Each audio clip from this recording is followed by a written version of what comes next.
Josh, I'm going to come over to you. A bit of a softball. I think this is one of your best stocks in the market. You're looking at shares of Toast. Yeah, look, this is a breakout that I think deserves another mention, just because it's a $27 billion market cap. It's not yet in the S&P 500, although I think by year end they will have put together enough consecutive quarters of GAAP profitability that they will have to be considered just on the basis of that market cap. I think the lowest market cap in the S&P is $22 billion.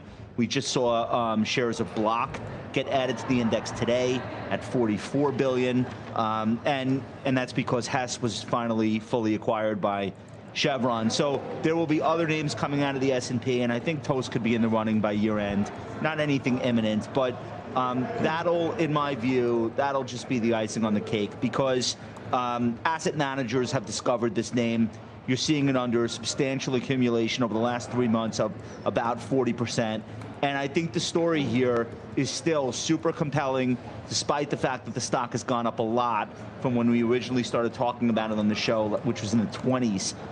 They're growing revenue at a 50% CAGR over the last 5 years. Profit margins have now gone up 5 consecutive years.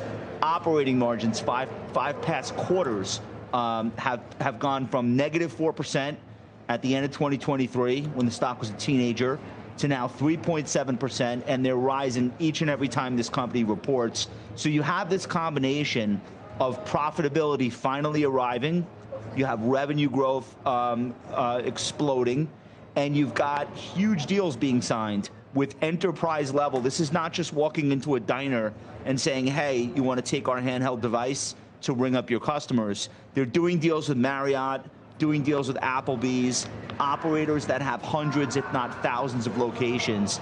And that's the part that really makes me think the TAM here could be much more substantial than what analysts right now believe. So it's broken out technically this week. I just want people to know that I'm not taking a profit. I'm staying long. You know, Josh, I think the stock was actually about 0.5% lower when you started talking. Now it's up about 0.75%. Very interesting. All right, we're going to leave it there. Time now for the headlines. It happens. Don't chase. Be calm. Be calm.